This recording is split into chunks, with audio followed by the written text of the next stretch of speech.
Good morning साथियों, आपका अपने YouTube चैनल अरावली क्लासेज में आपका हार्दिक अभिनंदन है, स्वागत है। पिछले कुछ क्लासों में हमने गणित विषय का सामान्य परिचय देखा था, तो वो आपके कमेंटों से, लाइक से, शेयर से और सब्सक्राइब से पता चलता है कि मेरे द्वारा दी गई जानकारी आपको अच्छी तरीके से समझ में आई हुई। अब मैं उन्हीं चीजों से उत्साहवर्धन होकर के एक नए टॉपिक के साथ मैं शुरुआत कर रहा हूं। तो वो टॉपिक है हर एग्जाम में, हर कंपटीशन एग्जाम में काम आता है और वो कक्षा 10 के लिए तो बहुत ही इंपॉर्टेंट है। और वो टॉपिक है हमारा समीकरण। समीकरण कहते किसे हैं? तो समीकरण के हम दो टुकड़े करेंगे। तो क्या होंगे टुकड़े? सम प्लस ई प्लस करण। समीकरण के टुकड़े कर दिया हमने और इसकी क्या निकाल लेंगे? परिभाषा निकाल लेंगे, इसका अर्थ निकाल लेंगे, इसका मतलब निकाल लेंगे। तो सम यानी क्या होता है? समान। करण यानी क्या होता है? किया हुआ है। क्या हुआ? समान किया हुआ है। यानी कि समीकरण का मतलब क्या आएगा? बराबर होगा। क्या इनके बीच में किसका चिन्ह आएगा? हमेशा बराबर का आएगा। और इसमें left hand side and right hand side दोनों क्या होगी? इक्वल होगी, दोनों क्या होगी? बराबर होगी। और यही क्या है? समीकरण है। समीकरण का मतलब ये हुआ कि जितने भी पक्ष हैं वो आपस में क्या है? बराबर है, समान है। तो समीकरण का मतलब क्या हुआ? समान है और बराबर है। समीकरण में कुछ शब्दावली आएगी तो उनके बारे में हम अपन जिक्र कर लेते हैं थोड़ा सा। तो इनके वो क्या क्या शब्दावली है? जैसे इसमें आ गया चर और अचर। चर और अचर। चर व अचर। चर किसे कहते हैं? अज्ञात संख्या के मान को। अज्ञात संख्या के मान को। और चर किसे, अचर किसे कहेंगे? ज्ञात संख्या के मान को। जितने भी संख्या ज्ञात होगी, जिनका भी मान ज्ञात होगा, जिनका भी मान हम जानते हैं, वो क्या होगा? अचर होगा, कांस्टेंट होगा। और चर किसे कहेंगे? अज्ञात संख्याओं को क्या कहेंगे? अपन चर कहेंगे। तो ज्ञात संख्या क्या हुई? अचर हुई। और अज्ञात संख्या क्या हुई? चर हुई। अब इस समीकरण में समीकरण के कई रूप होंगे। कई रेखिक समीकरण होंगे, कई द्विघात समीकरण होंगे, कई त्रिघात चर समीकरण होंगे, कई चतुर्थ घात वाले समीकरण होंगे। तो उनके बारे में भी हम थोड़ी थोड़ी जानकारी प्राप्त कर लेते हैं। तो क्या होगा?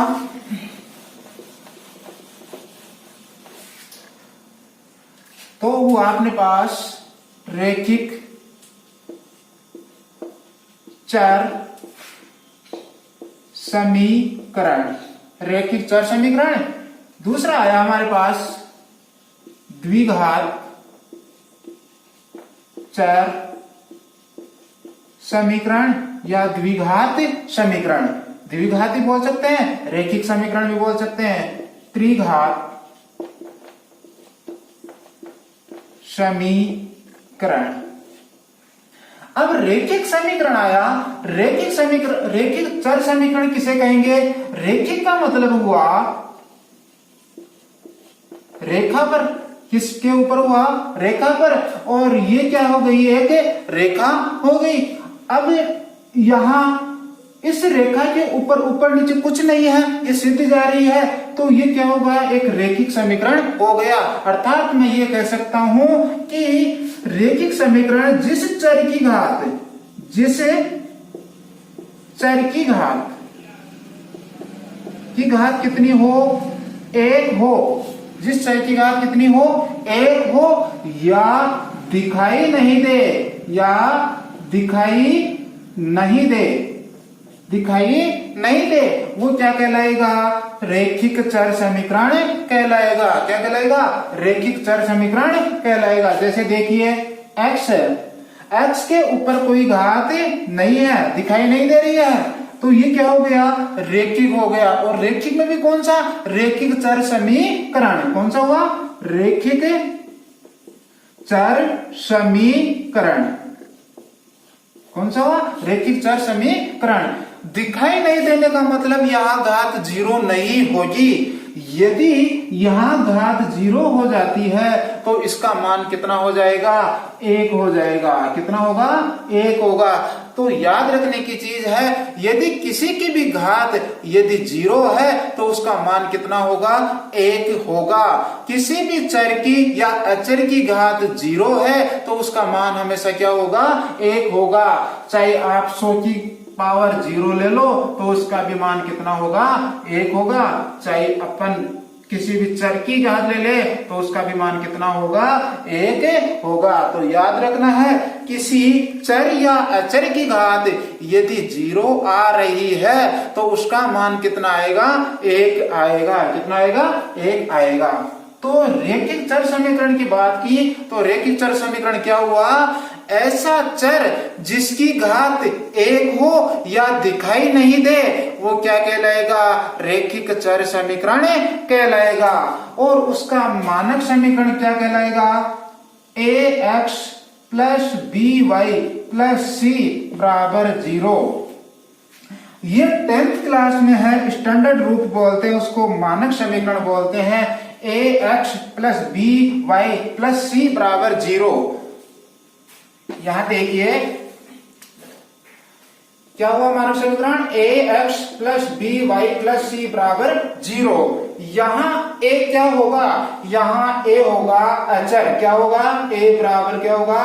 अचर होगा। b बराबर भी क्या होगा? अचर होगा। और c बराबर क्या होगा? कांस्टेंट होगा। क्या होगा? कांस्टेंट यानी कि अचर होगा। तो यहाँ a b और c ये क्या होंगे? अचर होंगे। क्या होंगे? अचर होंगे। और इनका मान क्या करेंगे हम? अपन जानते होंगे। किस किस का? a b और c का। अब यहां जो a आया वो किसका गुणा होगा? x का गुणांक होगा। क्या होगा? गुणांक। एक शब्द आया ये गुणांक। गुणांक का मतलब क्या होता है? गुणा प्लस अंक। गुणा प्लस अंक। तो इसका मतलब ये होगा गुणा में कितने अंक है? गुणा में कितने अंक है? तो यहाँ a इंटू एक्स, जब दो संख्याओं के बीच में कोई चिन्ह नहीं हो तो वहां गुणा का चिन्ह मानते हैं। तो यहाँ a और x के बीच में कोई चिन्ह नहीं है तो वहां किसका चिन्ह होगा? गुणा में का चिन्ह होगा। तो इसका मतलब क्या हुआ? गुणांक। गुणांक का मतलब गुणा प्लस अंक। गुणा में कितने अंक है? तो x के गुणा में कितने अंक है? a है। क्या है? a है। अब b क्या हुआ? अंक हुआ।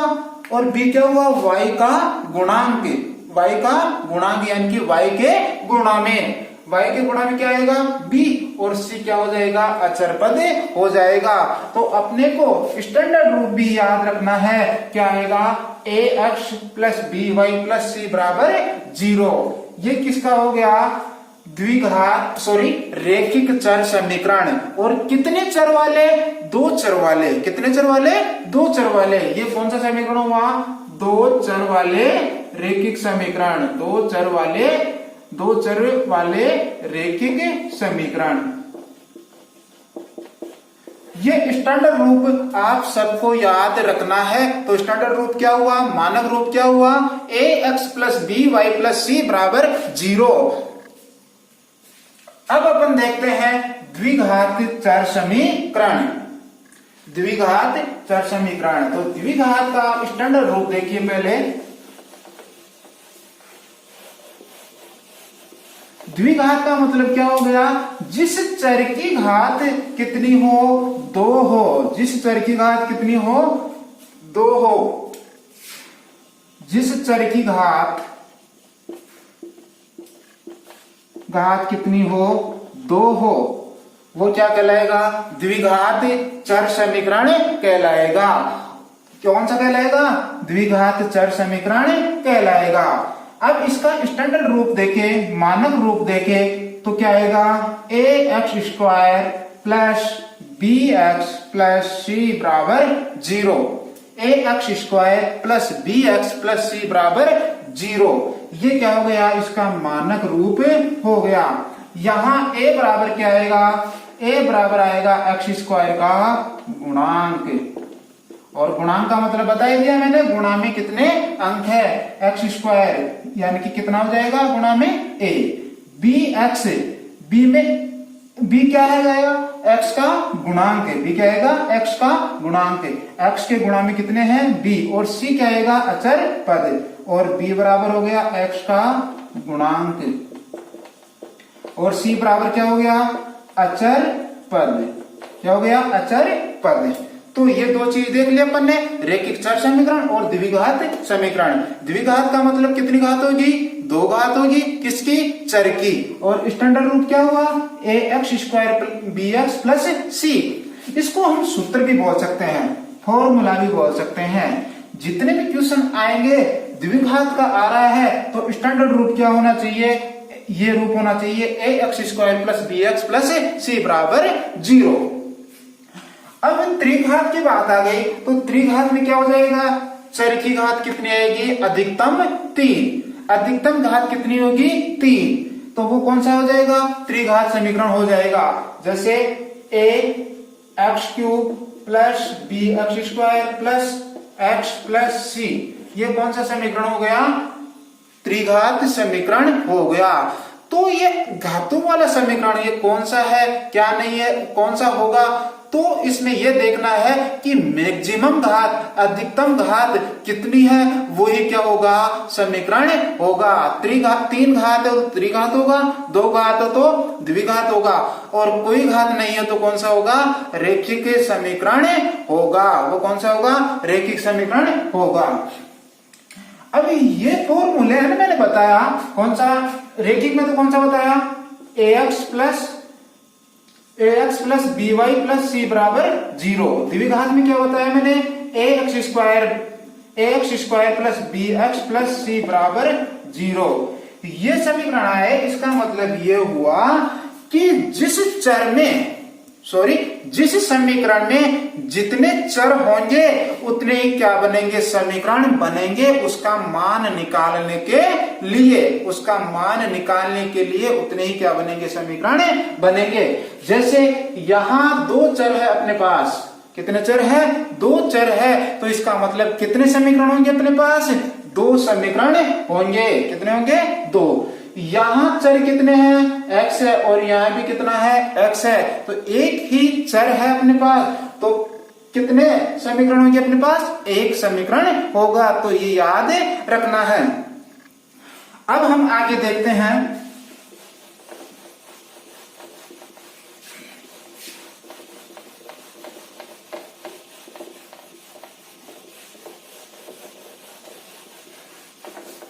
इस समीकरण को सोल्व करने के लिए कुछ टर्म्स आएगी अपने पास, जैसे पक्षांतरण।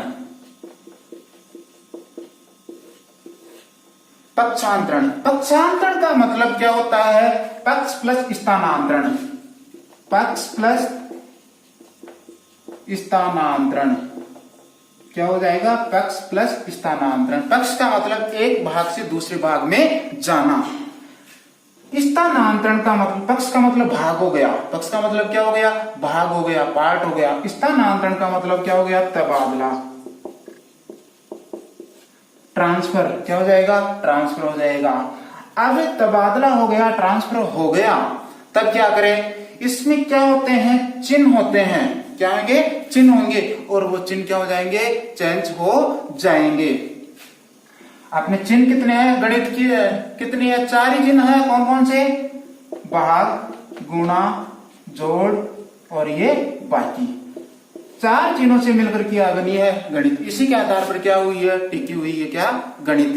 यानी कि जोड़, बाकी, गुणा, भाग करो और गणित हो गई पूरी। अब इसमें क्या पक्षांतर करेंगे तो ये चिन्ह क्या हो जाएंगे, चेंज हो जाएंगे। तो प्लस का तो क्या हो जाएगा, माइनस, माइनस का होगा तो क्या हो जाएगा, प्लस, गुणा है तो क्या हो जाएगा, भाग, और भाग है तो क्या हो जाएगा, गुणा। तो याद रखना है, पक्षांतरण करेंगे तो क्या करेंगे, चिन्ह चेंज करेंगे, पॉजिटिव है तो नेगेटिव, नेगेटिव है तो पॉजिटिव। ये हो गया चिन्हों का, पक्षांतर करते ही क्या कर देंगे, चिन्ह चेंज कर देंगे। अब ये चिन्ह चेंज क्यों करेंगे, क्योंकि हम क्या कर रहे हैं, पक्षांतरण कर रहे हैं, एक स्थान से दूसरे स्थान पे जा रहे हैं। तो अब कहीं भी हम जाते हैं, जैसे गाड़ी में बैठ करके हम एक स्थान से दूसरे स्थान पे जाते हैं, तो गाड़ी वाले को क्या देते हैं, हम किराया देते हैं। क्या देते हैं, किराया देते हैं। और किराया देते हैं तो वो क्या हो जाएगा, एक स्थान से दूसरे स्थान पे छोड़ देगा। इसी प्रकार यहां भी अपन क्या करेंगे, पक्षांतरण करेंगे, तो क्या हो जाएंगे, चिन्ह चेंज हो जाएंगे। यही क्या है, समीकरण का किराया है। ठीक है, तो ये हो गया पक्षांतरण की बात। अब समीकरण में चिन्हों का भी क्या कर ले, गुणा भाग कर ले। चिन्हों का गुणा भाग, चिन्हों का गुणा भाग। तो सीधी सी बात यह मैं कहना चाहूंगा, शॉर्ट एंड स्वीट, समान चिन्हों का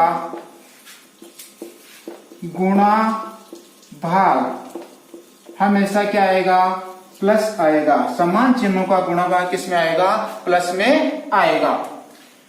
और असमान चिन्हों का गुणा भाग क्या आएगा, हमेशा माइनस आएगा। ये बस ये दो चीज याद रख लो, समान चिन्हों का गुणा भाग क्या आएगा, प्लस आएगा, और असमान चिन्हों का गुणा भाग क्या आएगा, माइनस आएगा। देखिए इधर प्लस इंटू प्लस बराबर क्या आएगा, प्लस, माइनस इंटू माइनस बराबर क्या आएगा, माइनस, माइनस इंटू प्लस बराबर क्या आएगा, minus, sorry minus into minus बराबर क्या आएगा, प्लस, प्लस इंटू माइनस बराबर क्या आएगा, माइनस। तो देखिए यहां दोनों क्या है, समान चिन्ह, तो इसका क्या आ गया, प्लस आ गया, असमान चिन्ह तो क्या आ गया, माइनस आ गया।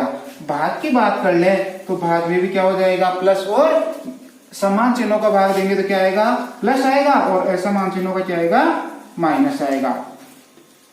प्लस बटे हुए प्लस बराबर क्या आएगा, प्लस, माइनस बटे हुए माइनस बराबर क्या आएगा, प्लस, और माइनस बटे हुए प्लस करेंगे तो क्या आएगा, माइनस, और प्लस बटे हुए माइनस करेंगे तो क्या आएगा, माइनस। तो ये क्या हो गया, समान चिन्हों का गुणा भाग हो गया। तो याद रखना है, समान चिन्हों का गुणा भाग हमेशा क्या आएगा, समान चिन्हों का गुणा भाग हमेशा किसका आएगा, प्लस आएगा, और असमान चिन्हों का क्या आएगा, माइनस आएगा। एक बार अपन पुनः ब्रीफ में पूरा रिवीजन कर लेते हैं। तो मैंने सर्वप्रथम बताई समीकरण की परिभाषा। समीकरण की परिभाषा बताई मैंने, समान किया हुआ है, प्रत्येक पक्ष क्या होंगे, समान होंगे। फिर बात बताई मैंने चर और अचर की। चर किसे कहते हैं, जिसका मान हम जानते हैं, और अचर किसे कहेंगे, जिसका मान हम जानते हैं। अचर किसे कहेंगे, जिसका मान हम जानते हैं, और चर किसे कहेंगे, जिसका मान हम नहीं जानते हैं। कोई भी अज्ञात संख्या होगी वो क्या होगी, चर होगी। फिर उसके बाद में हम समीकरण का रूप देखे, रैखिक समीकरण के रूप में, द्विघात के रूप में, त्रिघात के रूप में। रैखिक चर समीकरण किसे कहेंगे, जिस चर की घात कितनी होगी, एक होगी। द्विघात किसे कहेंगे, जिस चर की घात अधिकतम घात कितनी होगी, दो होगी। त्रिघात, जिस चर की घात कितनी हो, अधिकतम तीन हो। फिर हमने देखा इसका स्टैंडर्ड रूप, मानक रूप, तो क्या आया, ax plus b y plus c. ये तो किसका हो गया, रैखिक चर समीकरण का, रैखिक चर का। और द्विघात में क्या बताया मैंने, ax square plus b x plus c बराबर जीरो। बराबर में क्या आएगा, जीरो। इधर भी क्या आएगा, बराबर में जीरो। ठीक है, ये किसका हो गया, द्विघात का। और ये दोनों आपको क्या होने चाहिए, कंटस्थ याद होने चाहिए। ax plus b y plus c बराबर जीरो, ये कौन सा हो जाएगा, रैखिक। द्विघात में क्या आएगा, ax square plus b x plus c बराबर जीरो। इस संख्या का मान किसके बराबर है, जीरो के बराबर है। इसको सोल्व करके देखें तो किसके बराबर आएगा, ये जीरो के बराबर। और ax plus b y plus c बराबर जीरो, तो इसका मान किसके बराबर आएगा, जीरो के बराबर। क्यों आएगा, क्योंकि ये क्या है, एक समीकरण है। क्यों है, क्योंकि इसका मतलब ये क्या है, समान किया हुआ है। फिर उसके बाद में हमने देखा चिन्हों का गुणा भाग। तो चिन्हों के गुणा भाग में क्या आएगा, समान चिन्हों का गुणा भाग करेंगे तो क्या आएगा, हमेशा प्लस आएगा, और असमान चिन्हों का गुणा भाग किया तो क्या आएगा, माइनस आएगा। फिर हमने देखा पक्षांतरण, उससे पहले पक्षांतरण देखा। पक्षांतरण का मतलब क्या हुआ कि एक स्थान से दूसरे स्थान पर कोई संख्या भेज रहे हैं तो चिन्ह चेंज हो जाते हैं, प्लस है तो माइनस, माइनस है तो प्लस, गुणा है तो भाग, और भाग है तो गुणा। तो ये चीज आज समीकरण के बारे में हमने देखी। तो मैं उम्मीद करूंगा कि ये वीडियो भी और ये क्लास भी और ये मेरे द्वारा दी गई जानकारी भी आपको पसंद आएगी। अगर आपको पसंद आती है तो इसको लाइक करना, शेयर करना और इस चैनल को सब्सक्राइब करना और इस अरावली परिवार की शान को बढ़ाना। धन्यवाद।